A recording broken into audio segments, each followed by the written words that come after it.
Hi, this is Daniel Ryan, and this is Odessa After Dark for the week of December 17th.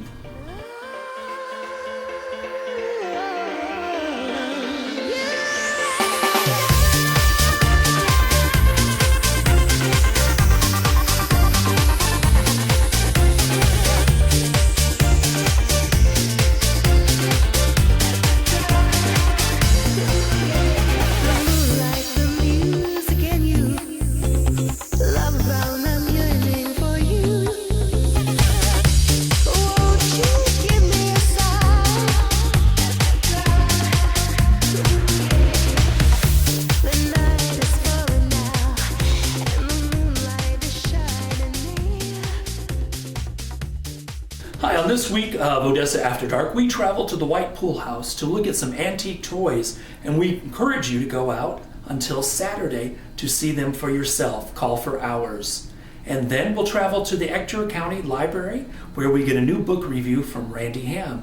And then we'll end this episode with an interview with author Shelton Williams.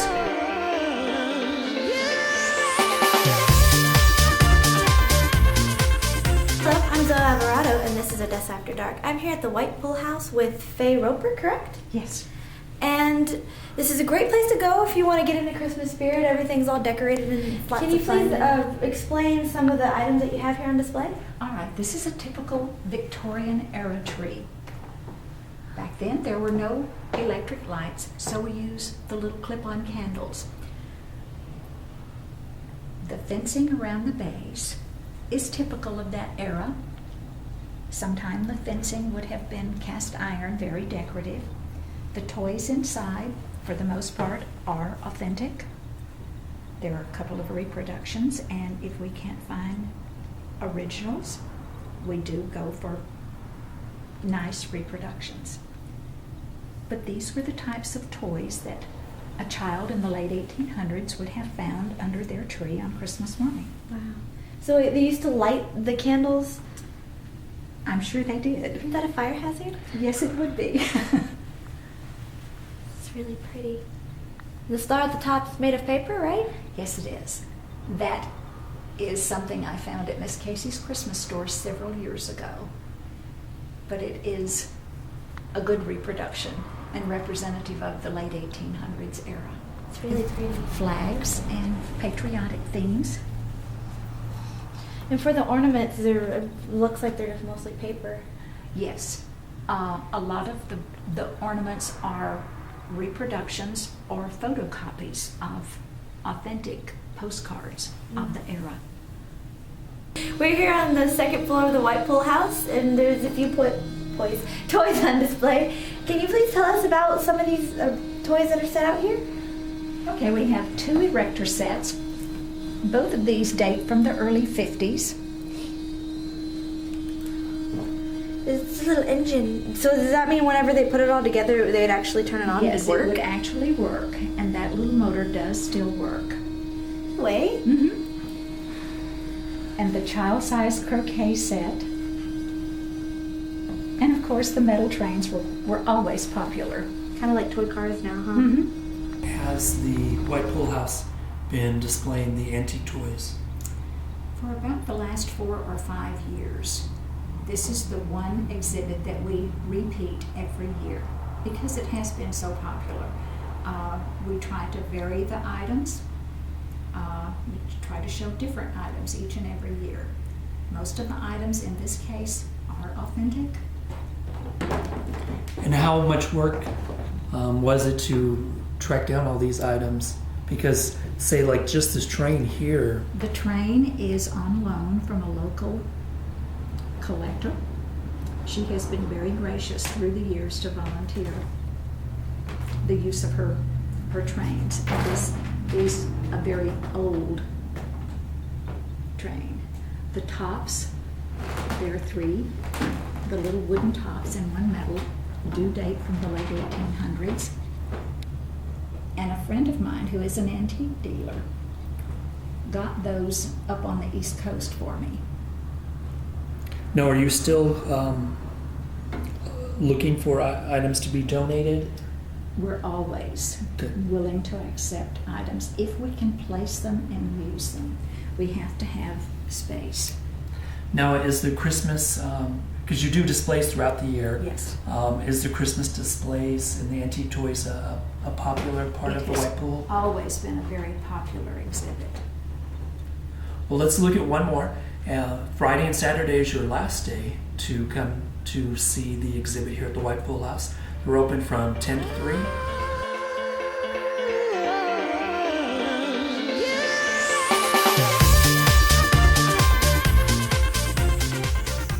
Good afternoon. My name is Randy Ham, and I'm the department coordinator here at the Ector County Library, here to talk to you about Ready Player One by Ernie Cline.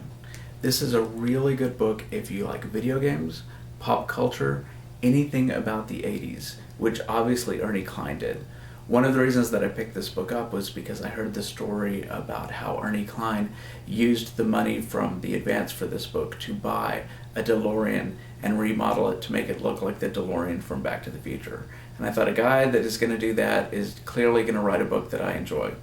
And the entire book takes place in a virtual reality world that is created by a Steve Jobs, Bill Gates hybrid. And in his death, he has created a quest for you to go on, and the winner of the quest wins control of the virtual world. So it's got 3 protagonists who are all very young kids who go on a search for this, and in the process run into a corporation who wants to take control and turn the virtual world into a pay-for-play environment. So there's a lot of danger, a lot of excitement, but most of all, a lot of 80s pop culture references, which are very humorous and a lot of fun, and really make this book a worthwhile read. And then, of course, if you get to go meet Ernie Cline, he always takes his DeLorean to the book signings, so definitely worth checking out.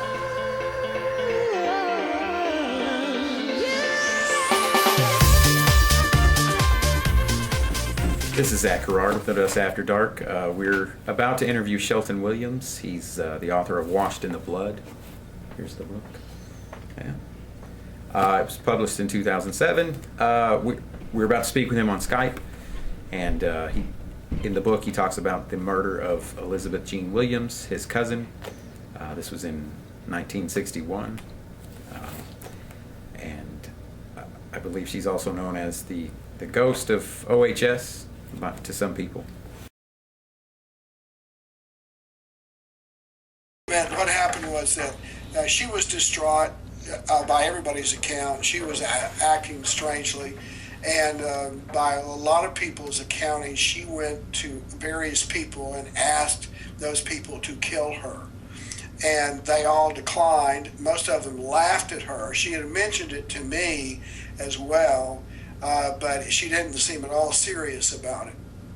But in the midst of making this play, which was about a murder and about a cold-blooded killer, and in fact, Mac Herring was playing the role as the killer. But in the rehearsals for this, she at some point asked Mac to kill her, and evidently he agreed to do it. They planned it meticulously, and then one night they went out to No Trees, to a stock pond area where Mac's family had a dove hunting lease, and they spent some time out there, and then she knelt down on a blanket, and he held a shotgun to her head. She said, "Now," and he killed her. Then he wrapped her up in wire, affixed lead weights to her body, and walked into the stock pond and deposited her body in the middle of that. And as he left a boot behind. Now, the next day, early on in Odessa High School's academic day, the police came and got Mac. It was easy to track him for 2 reasons. One, he left the boot out there, and 2, when Mac picked Betty up, she was with another boy, and that boy was named Ike Nail. And Ike told the police, well, last time I saw her, she was with Mac. So they picked up Mac for questioning, and they said, "Mac, do you know where she is?" And he said, "Sure, let me show you." And they drove out to the stock pond, and they said, "Well, where is he?" And he evidently got undressed to the point he was in his skivvies, and he walked out to the middle of the pond, picked up Betty's body and walked to the edge of it and dropped it on the ground and said, "There she is." And in those days, they didn't have the kinds of protections that people have now, and so there were at the time reporters. They had picked up the police calls and everything, and there were reporters from the Odessa American, and they were asking him questions, and the police were talking to him, and so he made a lot of statements that got into the press, and it was very sensational. And they took him away, and he spent one night in jail. And then his parents reached out to Warren Burnett, who was the lawyer of the day, and a brilliant lawyer. And that was in March, and in February of the next year, then they had the hearing in Kermit, where it wasn't a trial hearing, and at that hearing, the decision was that he was temporarily insane for only the 10th of a second it took him to pull the trigger, not before. Most of her very close friends didn't think she really intended to die, but she wrote a letter exonerating him of Mac, that is, of the death, and so it was entered into the hearing as evidence of his sanity and her strange nature, although it's a beautifully written letter. So that's basically what happened. How serious was she? That's the question. She told me that she had attempted to commit suicide, and I said, "My goodness, Betty, how and why?" And she told me about Mac, and I said, "What did you do?" And she said she took 4 Bayer aspirin. And I said, "Well, that might upset your stomach, but I don't think it's going to kill you, Betty." And she laughed, and she said that was about right. However, there were a couple of incidents at Odessa High School where she got on some really high scaffolding or something during PE and threatened to jump off of it, and she was talked down. There's no question that she was in a state of agitation and was very upset about a range of things, but how serious she was about committing suicide, who knows? And even if she were, it raises the question, well, why would this guy do it? Why would Right. all the other do it? And nobody told their parents about anything, but why would he actually commit this act? He said he was trying to help her get to the angels, but somehow that doesn't satisfy most people in terms of trying to analyze his behavior. He might have had other motivations, which I think possibly he did, or he might have just been very, very confused. You do kind of paint a backstory of kind of the football-loving atmosphere, and so, I mean, surely that's part of maybe the dynamic between, this girl from what they say is from the wrong side of the tracks and a football player. I don't like that phrase, actually. But Pam Koloff used it in the Texas article. But she was a marginal person. She was what we would call a hippie. But they didn't have such things in 1961. The fact that he played football, the fact that the head coach of Odessa Broncos testified on his behalf, and the fact that he was wearing his football jacket at the time, all played into it, and the so-called MAC girls who attended the hearing and sat right behind the Herring family, looked like cheerleaders or proto-cheerleaders, and they there to witness that Mac Herring was not dangerous to the womanhood of Odessa. But if you speculate if it were somebody else, almost else. If it would have been a Permian football player, anything, I don't think it would have had the same outcome. But Warren Burnett was very clever. He was always ahead of the game, in terms of what evidence was required, the fact that no lawyer was present when he was questioned, the fact that there was such a thing as post-traumatic stress syndrome. Almost nobody had ever heard of it before. That was everybody. And he turned it into a hearing instead of a trial, which changed the burden of evidence from the state to him. But it forced the state to try to come up with a motive, and there was no seeming Well, motive. let's move into the legend. So when was the first time that you heard that she was haunting Odessa High? Well, it's probably sometime in the early 80s.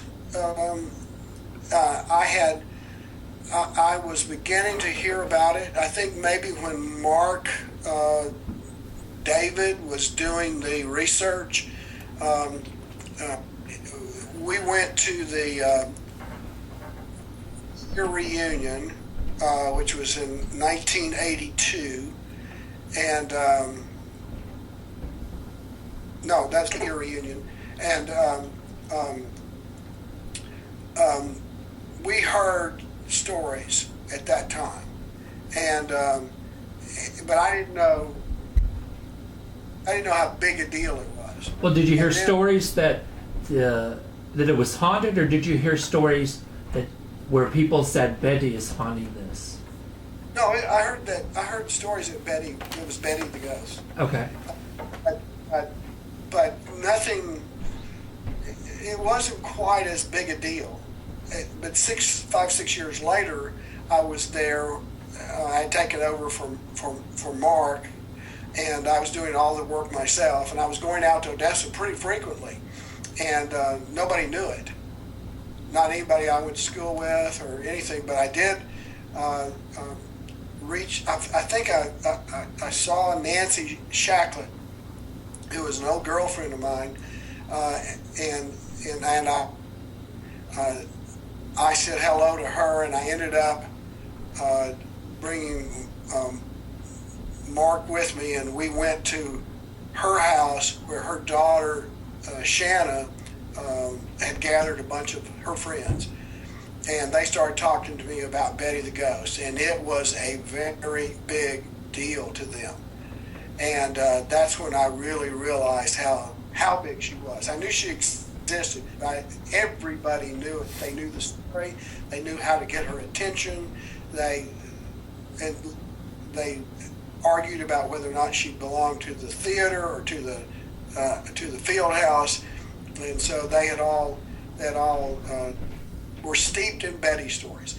And their way of explaining it was the night that Permian beat OHS for the 25th or 26th year in a row, and mojo was well established, and they said, well, Permian has its mojo, but we have the curse of Betty. And they blamed everything that went wrong on Betty. So to this day at OHS, I'm told that if you forget your homework, the dog didn't eat it, it was the curse of Betty. Well, how does this personally make you feel?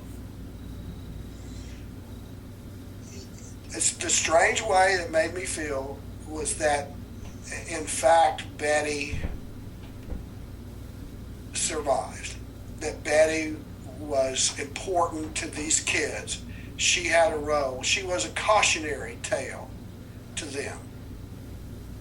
And that they understood how and why she died. She went too far. It was a warning to them not to do the same. And it kind of did seem like when you went back, I think in 2003 or something like that, that they made it seem like she was almost a mascot for the marginalized a little bit, which is a nice departure from the disparaging. Absolutely, she was. If you were a band geek or a theater person, or you were gay, or you were whatever you were that was not the All-American football player or the cheerleader, Betty was your girl, and people were very happy about that and very proud to be part of Betty's tribe. In some people ask me, "Is Washed in the Blood your first book?" The answer to that is no. It's fifth book, my first interesting one. I was a political scientist, and so what you write about to get tenure and get published as an academic is not what you write about, from your heart, for the passion, your soul, or something. So you can still get the book, and I hope that there'll be a movie, and then there'll be a third edition. And I got a lot to say in the addendum to the third edition. Well, let us know, or let Zach know if there is a third edition when it comes out, so we can let people know. I will, but my promise has been, and I was glad that they showed the Last Picture Show as part of the book fair. I didn't go. I had my grandson with me. I didn't think that was quite the movie I should take him to. My goal, my hope is that if they ever make a movie about it, that the world premiere in Odessa, Texas, at the Ector Theater. Thank you very much. Thank you. Have a great night. I appreciate what you've done. Bye-bye. Bye.